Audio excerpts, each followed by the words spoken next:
Le Saint curé d'Ars dans son catéchisme aujourd'hui sur le Saint-Esprit.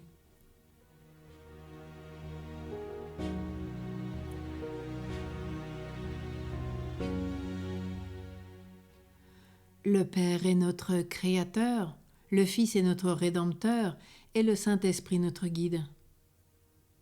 L'homme n'est rien pour lui-même, mais il est beaucoup avec l'Esprit Saint. L'homme est tout terrestre et tout animal. Il n'y a que l'Esprit Saint qui puisse élever son âme et le porter en haut. Pourquoi les saints étaient-ils détachés de la terre? Parce qu'ils se laissaient conduire par le Saint-Esprit. Ceux qui sont conduits par le Saint-Esprit ont des idées justes. Voilà pourquoi il y a tant d'ignorants qui en savent plus long que les savants.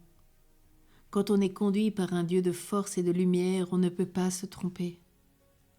L'Esprit Saint est une lumière et une force. C'est lui qui nous fait distinguer le vrai du faux, le bien du mal. Comme ces lunettes qui grossissent les objets, le Saint-Esprit nous fait voir le bien et le mal en grand. Avec le Saint-Esprit, on voit tout en grand. On voit la grandeur des moindres actions faites pour Dieu et la grandeur des moindres fautes. Comme un horloger avec ses lunettes distingue les plus petits rouages d'une montre, avec les lumières du Saint-Esprit nous distinguons tous les détails de notre pauvre vie. Alors les moindres imperfections paraissent très grosses, les moindres péchés font horreur. C'est pourquoi la très sainte Vierge n'a jamais péché. L'Esprit Saint lui faisait comprendre la laideur du mal. Elle frémissait d'épouvante à la moindre faute. Ceux qui ont l'Esprit Saint ne peuvent pas se supporter, tellement ils connaissent leur pauvre misère. Les orgueilleux sont ceux qui n'ont point l'Esprit Saint.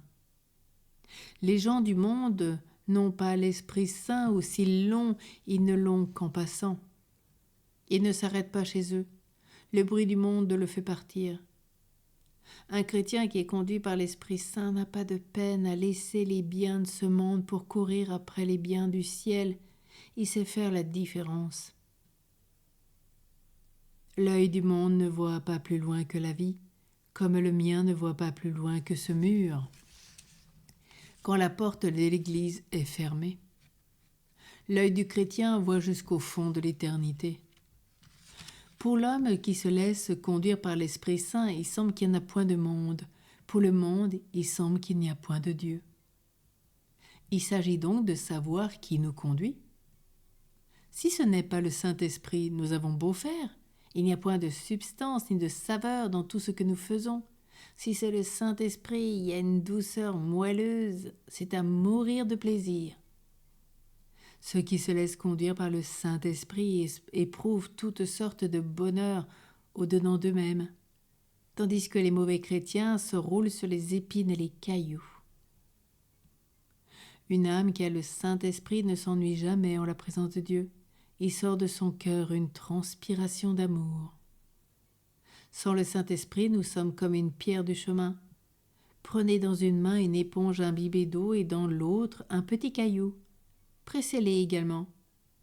Il ne sortira rien du caillou, et de l'éponge vous ferez sortir de l'eau en abondance.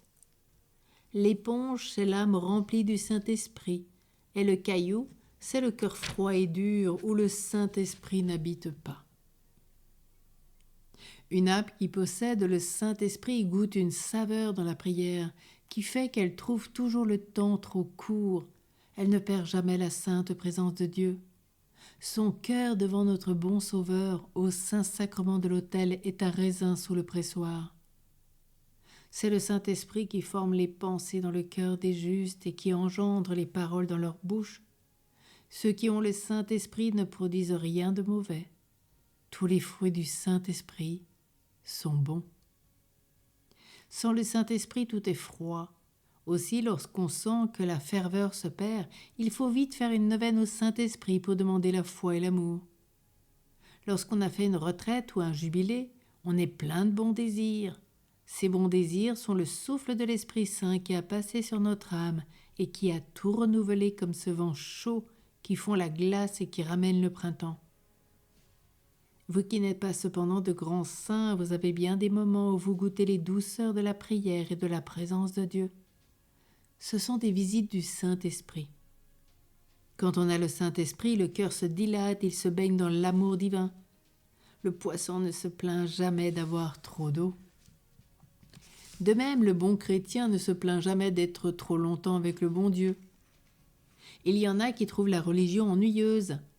C'est qu'ils n'ont pas le Saint-Esprit. Si l'on disait aux damnés « Pourquoi êtes-vous en enfer ?»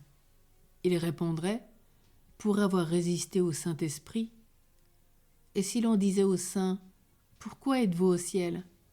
Ils répondraient « Pour avoir écouté le Saint-Esprit. » Quand il nous vient de bonnes pensées, c'est le Saint-Esprit qui nous visite.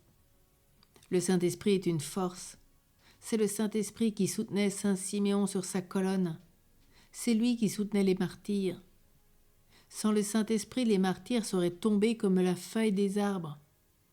Quand on allumait contre eux les bûchers, le Saint-Esprit éteignait la chaleur du feu par la chaleur de l'amour divin. Le bon moi, en nous envoyant le Saint-Esprit, a fait à notre égard comme un grand roi qui chargerait son ministre de conduire un de ses sujets, disant « Vous accompagnerez cet homme sain et sauf. » Que c'est beau, mes enfants, d'être accompagnés par le Saint-Esprit. C'est un bon guide que celui-là. Et dire qu'il y en a qui ne veulent pas le suivre. Le Saint-Esprit est comme un homme qui aurait une voiture avec un bon cheval et qui voudrait nous mener à Paris. Nous n'aurions qu'à dire oui et monter dedans. C'est vraiment une belle affaire que de dire oui. Le Saint-Esprit veut nous mener au ciel, nous n'avons qu'à dire oui et à nous laisser conduire. Le Saint-Esprit est comme un jardinier qui travaille notre âme. Le Saint-Esprit est notre domestique. Voilà un fusil, vous le chargerez. Mais il faut quelqu'un pour y mettre le feu et pour le faire partir. De même, il y a en nous de quoi faire le bien. C'est le Saint-Esprit qui met le feu et les bonnes œuvres partent. Le Saint-Esprit se repose dans les âmes justes comme la colombe dans son nid. Il couve les bons désirs dans une âme pure comme la colombe couve ses petits. L'Esprit Saint nous conduit comme une mère conduit son enfant de 2 ans par la main, comme une personne qui voit conduit un aveugle. Les sacrements que notre Seigneur a institués ne nous auraient pas sauvés sans le Saint-Esprit. La mort même de notre Seigneur nous aurait été inutile sans lui. C'est pourquoi notre Seigneur a dit à ses apôtres « Il vous est utile que je m'en aille, car si je ne m'en allais pas, le Consolateur ne viendrait pas. » Il fallait que la descente du Saint-Esprit vienne fructifier cette moisson de grâce. C'est comme un grain de blé. Vous le jetez en terre, il faut le soleil et la pluie pour le faire lever et monter en épi. Il faudrait dire chaque matin « Mon Dieu, envoyez-moi votre esprit qui me fasse connaître ce que je suis et ce que vous êtes. » Amen.